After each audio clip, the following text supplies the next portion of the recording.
你見過咁樣嘅影后嗎？呢個令到全網無不唏噓嘅新晉百花影后名場面，嘴唇縫咗50幾針，拆線第2日就倉促趕去頒獎禮。喺領獎台上，佢唇邊嘅醫用減漿貼清晰可見，就算濃妝都遮唔住猙獰嘅傷痕。但係當佢攞到榮譽，深夜返到香港機場，迎接佢嘅就只有冷冷清清嘅接機大廳。冇隨行團隊，冇助理等候，淨係得丈夫手捧鮮花，穿過一大群記者匆匆趕過來，身上仲帶住一陣淡淡的診所消毒水味。冇人幫手推行李，衛詩雅只可以自己一個人拖住行李箱，手忙腳亂咁拎出獎杯，局促企喺機場洗手間門口，配合記者影相同埋接受訪問。呢啲唔係劇本炒作，而係2026年8月11號。佢在寓歸港嘅真實畫面，今次獲獎，衛詩雅創下歷史，成為百花獎38年以來首位香港籍影后。佢以51票嘅斷層優勢擊敗馬麗、宋佳、高葉等一眾實力派內地女星，憑實力登上頂峰。但係呢一份重量級榮譽嘅背後，卻係英皇娛樂極度冷淡嘅態度，全程冇專人接機，冇團隊接應，亦都冇任何慶功排場。比幾個月前為英雄攞到華表獎嘅待遇，差距就特別刺眼。嗰陣英皇專門籌辦驚喜慶功宴，召集衛詩雅、周嘉怡、泳兒等旗下藝人全體到場撐場，場面盛大熱鬧。同一間公司兩位影后際遇卻天差地別，徹底撕開香港娛樂圈殘酷嘅打工仔邏輯，資歷同埋實績決定排場，地位高低就配得上幾多體面。而衛詩雅喺英皇嘅18年入面，一直都係忍忍硬撐，默默沉澱。2008年，24歲嘅衛詩雅簽約英皇嗰陣，以為自己捉住咗人生嘅轉機。經理人霍文希原本計劃將佢打造成 Twins 式嘅青春歌手，安排金牌監製舒文帶佢入錄音室試音，但係佢天生就唔適合唱歌，戴起耳機聽到自己把聲之後，出現強烈嘅生理不適，當場衝入洗手間嘔。歌手培養計劃就咁樣完結，自此轉型做演員。多年之後，圈入面仲有人笑佢天生同唱歌無緣。轉型之後並冇為佢帶來順遂嘅資源，取而代之嘅係長達16年嘅配角潛伏期。16年間，佢參演40幾部電影，飾演嘅全部都係路人、閨蜜呢一類邊角細角色，戲份少，存在感極低。觀眾睇到熒幕上面溫柔嘅亞絲，卻永遠叫唔出衛詩雅呢個名。喺人生低谷嘅時候，佢連續幾個月零收入，銀行卡淨返2位數嘅餘額，就連香港公屋嘅租金同埋通勤車費都俾唔起，生活拮據到極點。呢段最黑暗嘅時光，同一間公司，當時同樣冇戲拍嘅陳家樂，就係佢唯一嘅依靠。兩個人一齊捱過最艱難嘅日子，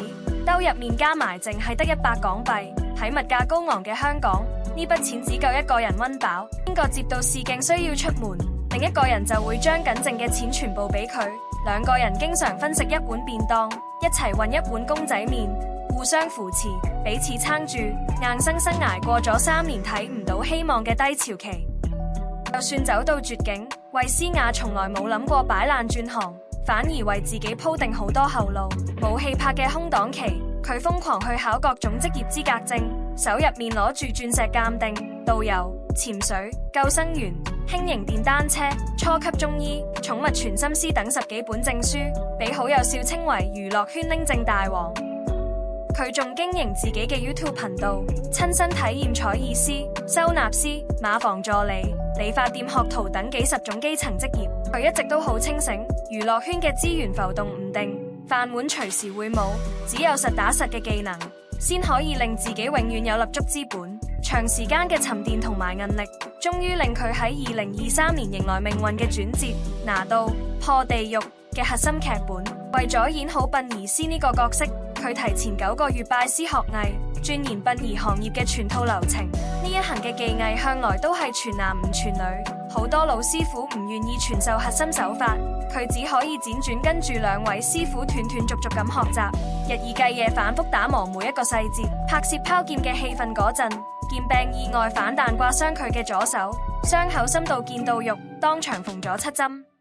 導演即刻叫停拍攝，叫佢休養，佢只係冷靜2分鐘，抹乾血跡就堅持拍完晒所有鏡頭。今次征戰百花獎，佢更加係帶傷上陣。頒獎前10日，佢拍攝劇集《守坊》嘅時候，被碎裂嘅玻璃道具刺穿咗上唇，傷及血管同肌肉層，創口仲殘留玻璃碎。醫生用顯微鏡幫佢逐層清創縫合，裏裏外外一共縫咗50幾針。月8號先拆線，9號佢就火速飛去北京出席盛會。喺領獎台上，佢唇邊嘅減漿貼格外顯眼，厚重嘅舞台裝完全遮唔住傷痕。受咗重傷之後，佢半句苦水都冇吐，第一時間發文向劇組致歉，驚心自己會拖慢拍攝進度，帶住仲未痊癒嘅傷痕。衛詩雅憑住過硬嘅實力攞到影后，但係榮光嘅背後卻滿係冷清。頒獎禮後台，張藝謀、易烊千璽等一眾大家圍埋一齊寒暄，熱鬧非凡，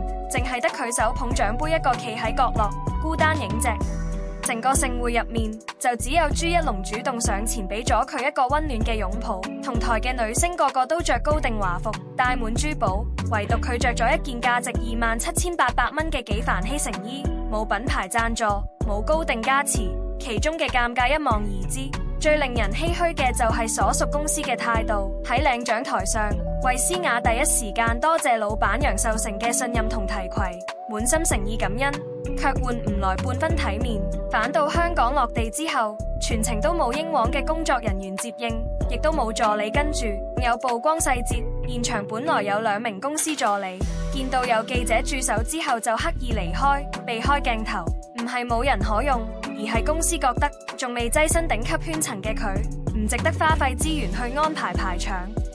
當年梁洛施同英皇解約曝光嘅合約條款，印證咗港圈藝人殘酷嘅生存法則。藝人嚟港需要經過公司審批，所有妝造、交通、住宿、訓練費用都要自己俾。唱片、影像嘅分成極低，每個月零用錢淨係得5000港幣，高薪收入仲要額外繳納費用。經紀公司只係提供一個平台框架，藝人嘅資源、體面、未來，全部都要靠自己搏命爭取。所謂嘅排場從來都唔係合約入面嘅保底福利。英皇對惠英紅同衛詩雅兩種截然不同嘅待遇，就係娛樂圈最現實嘅資歷標尺。惠英紅手入面攞住金像、金馬、華表多個大獎，係華語影壇嘅大滿貫前輩，幾十年嘅耕耘換來行業頂級地位。公司為佢做勢慶功，係對功勳前輩理所當然嘅禮遇。而衛詩雅18年嘅職業生涯，前16年都只係無名配角，2023年先憑破地獄、嶄露頭角，仲處於由底層藝人向實力派前輩進階嘅爬坡階段，自然就得不到同等嘅資源同體面。就算行業現實，公司態度冷淡，衛詩雅身邊一直都有溫暖嘅支持，丈夫周子安就係佢最堅實嘅後盾。兩個人喺2021年經人介紹認識，意外發現彼此早就有長期嘅醫患關係。2024年12月正式登記結婚。今次唇部重傷做手術，周子安全程陪住佢，對接各科醫生跟進清創縫合手術，術後細心照顧佢嘅飲食同傷口復原。頒獎台上佢溫柔抿嘴嘅淡然模樣，背後藏住丈夫全程無微不至嘅守護。低谷時期嘅摯友陳家樂一直真心實意為佢送上祝福。當年兩個人一齊捱過絕境嘅純真情誼，遠比浮華嘅排場更加珍貴。圈中師兄謝霆鋒亦都一直默默照顧佢，兩個人多次合作，喺片場悉心指點佢嘅演技同鏡頭感，仲曾經上過佢嘅節目，見證住佢一步一步成長。今次佢登上影后寶座，師兄亦都滿心歡喜。回望18年嘅相伴，英皇對佢亦都有恩情。喺佢最落魄，連生活都難以維持嘅時候，公司曾經預支人工幫佢渡過難關。楊受成睇中佢身上嘅韌勁，力推佢拿到破地獄嘅核心角色，陪住佢入行18年嘅經理人霍文希，見證晒佢所有嘅潛伏同煎熬。喺佢獲獎之後留言非常感動，喊到而家道盡10幾年嘅師徒情誼，所有嘅潛伏終於等到回響。早喺百花獎頒獎之前，英皇已經幫佢對接韓延導演嘅新片《空窗》，敲定佢夥拍朱一龍出演女主角，實現資源質嘅飛躍。今次奪得百花影后，更加徹底打開咗佢嘅影視圈層同商業價值嘅上升空間。英皇娛樂由2008年簽低佢，陪佢走過18年。最慘嘅時候佢冇戲拍，俾唔起租金，公司都願意預支人工撐住佢。老闆楊受成本來就睇中佢呢股唔認輸嘅韌勁，破地獄嘅核心角色亦都係公司力推先到手。經理人霍文希由佢入行第一日就帶住佢，就連藝名都係嗰陣定落。獲獎消息一出，霍文希喺佢社交平台留言非常感動，喊到而家。短短7個字，藏住10幾年嘅陪伴同埋唔容易。等到攞到金像獎之後，英皇迅速幫佢對接韓延導演嘅新片《空窗》，同朱一龍搭檔做女主角，呢個就係資源升級最直接嘅體現。而百花獎過後，佢嘅商業價值同揀戲嘅空間一定會進一步擴大。英皇亦都終於可以由呢一位打工仔身上收穫實實在在嘅回報。18年寒來暑往，由俾唔起租金嘅無名龍套，到刷新百花獎歷史嘅實力派影后，衛詩雅唔靠流量，唔靠鋪張造勢，淨係憑住隱忍、清醒同埋堅守，捱過冇人問津嘅漫長歲月，親手為自己爭來遲來嘅鮮花同榮光。